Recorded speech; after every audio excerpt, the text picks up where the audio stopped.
என்கொயரியில துளசி submit பண்ண எல்லா டாக்குமெண்ட்ஸையும் பார்த்துட்டு, நீங்க சப்மிட் பண்ண எந்த எவிடன்ஸுமே எங்களுக்கு பத்தாது. டாக்குமெண்ட்ஸ் எல்லாம் உங்களோட இன்ஃப்ளூயன்ஸ வச்சு எப்படி வேணாலும் மாத்திருப்பீங்க. அதனால எங்களுக்கு இது மேல நம்பிக்கை இல்லைன்னு, எப்படியாவது இந்த விஷயத்த வச்சு துளசிய சிக்க வச்சிரணும்னு பார்க்கறாங்க. ஆனா துளசி அதுக்கெல்லாம் அசராம சிரிச்சுக்கிட்டே, இது எல்லாமே கவர்மெண்ட் சைடுல இருந்து பிரிண்ட் பண்ண ஒரிஜினல் டாக்குமெண்ட். அதுவும் இல்லாம இதெல்லாம் வேணும்னு நீங்க தான் கேட்டீங்க.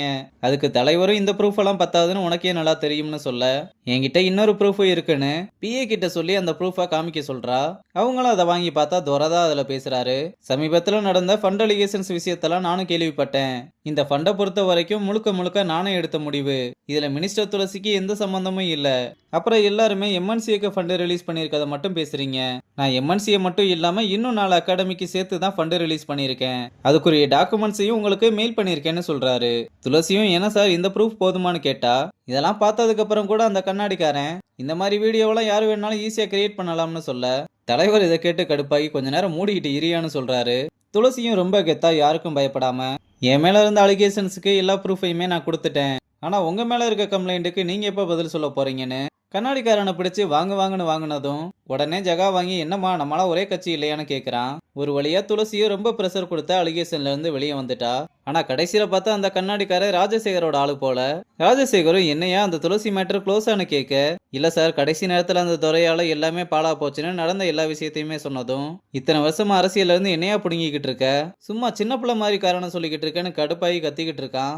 அப்ப மாப்பிள்ள ரொம்ப கோவப்படாத, உன்னை கூல் டவுன் பண்ற மாதிரி என்கிட்ட ஒரு விஷயம் இருக்குன்னு மாத்தையன் மாப்பிள்ளையோட மூஞ்ச பஞ்சர் பண்ண வீடியோ எடுத்து போட்டு காமிக்க, ராஜசேகரும் அதை பார்த்து ரொம்ப சந்தோஷப்படுறான். அந்த வீடியோ வச்சு ஏதோ பெருசா பிளான் பண்றாங்க போல.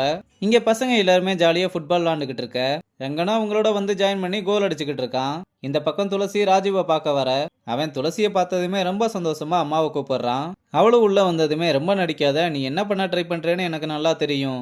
டிவோர்ஸ் ஃபைல் ஆகியும் கோர்ட்ல ப்ராசஸ் டிலே ஆகுறது, தேவையில்லாம ஹியரிங்கை புஷ் பண்றதுன்னு உன்னால என்ன முடியுமோ அதெல்லாம் பண்ணிக்கிட்டு இருக்க. டிவோர்ஸ் கிடைக்கிற வரை நீ என் ஒய்ஃப்ன்றது தானே உண்மை. அது வரை அப்படியே இருந்துட்டு போவோம்.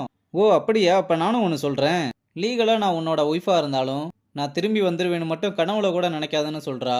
அப்ப அம்மா வந்ததும் அவங்கள நல்லா விசாரிக்க, நீ டிவோர்ஸ் வாங்குறதுக்கான வேலையை கோர்ட்ல போய் பாத்துக்கோமா, நீ இப்ப கிளம்பு, உனக்கும் வேலை இருக்கும்லன்னு அவளை அனுப்ப ட்ரை பண்றாங்க.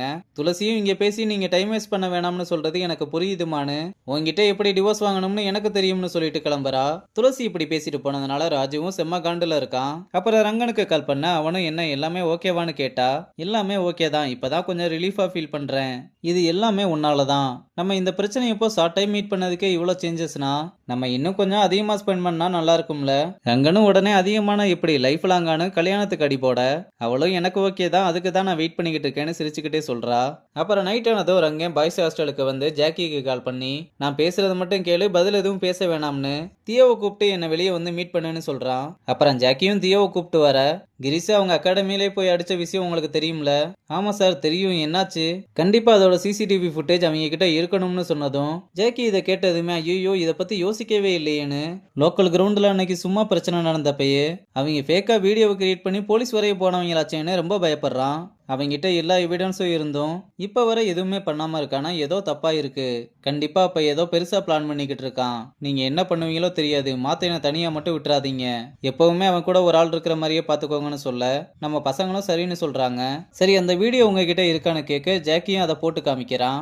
ரங்கனும் அதை பார்த்துட்டு இந்த ஒயின் ஷாப் எங்க இருக்குன்னு தெரியுமான்னு கேட்க, ஜாக்கியும் எனக்கு தெரியும்னு லொகேஷனை சொல்றான். உடனே ரங்கனும் அந்த பாருக்கு போய் அதே இடத்துல உட்காந்து சுத்தி முத்தி பாத்துக்கிட்டு இருக்கும்போது அந்த பார்ல இருக்க ஒரு சிசிடிவி கேமராவை பாக்குறான். உடனே அங்க வேலை பார்க்குற ஒரு அண்ணனை கூப்பிட்டு அந்த அண்ணன் கிட்ட ஒரு சில டீடைல்ஸ் எல்லாம் கலெக்ட் பண்றான். அந்த பக்கம் ராஜசேகர் ஏதோ பெருசா பிளான் பண்ணா, இந்த பக்கம் ரங்கனும் பிளான் பண்றதோட இந்த எபிசோட முடிச்சிருக்காங்க.